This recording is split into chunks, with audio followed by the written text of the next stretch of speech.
ये अनुशासन, ये लाइन, ये हमें हम सभी बड़ों को भी सीख देती है कि किस प्रकार लय और ताल अनुशासन में हम अपने देश की रक्षा के लिए, अपनी देश के इस तिरंगे की आन बान शान के लिए आगे बढ़े। हमारे देश की रक्षा का भार तीनों सेनाओं के कंधों पर है। हमारे देश की आर्मी, थल सेना जो स्थल की रक्षा करती है, और ये दिखाया भी है जब से देश आजाद हुआ है तब से लेकर आज तक किसी भी युद्ध में हमारे वीर बहादुर सिपाहियों ने पीठ नहीं दिखाई है। दुश्मनों के दांत खट्टे करके भी जंग जीत कर भी आई है। चाहे वो भारत पाकिस्तान का युद्ध मान लो, 1972 का, 1965 का, या कारगिल का, ऊंची पहाड़ियों का युद्ध मान लो, जहां पर द्रास कारगिल ऊंची पहाड़ियों पर घुसपैठिए दूसरों पे कह सकते हैं पाकिस्तान की सेना वहां पर थी और हजारों फुट नीचे भारतीय सैनिक थे, लेकिन अपने अद्भुत साहस, अपने त्याग और बलिदान से उन पहाड़ियों पर भी वापस उन्हें कब्जा कर लिया।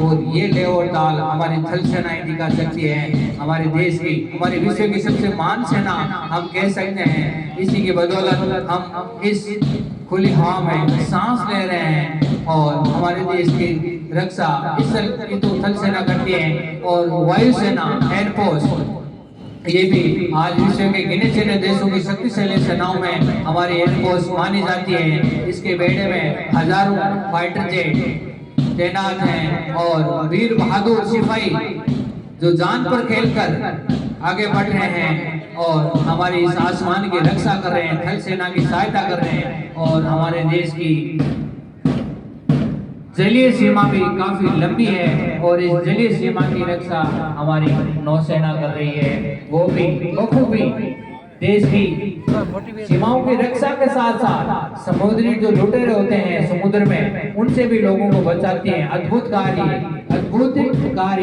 और ये सीख बच्चे हमें पीटी परेड के माध्यम से देते हैं, किस प्रकार हम ले और ताल और पसीना बहाकर अपने देश के लिए आगे बढ़ सकते हैं, अपने देश के लिए बलिदान दे सकते हैं। और इसके साथ ही हमारे देश में स्काउट, एनसीसी जैसी संस्थाएं भी काम कर रही हैं, इनके माध्यम से बच्चों को आगे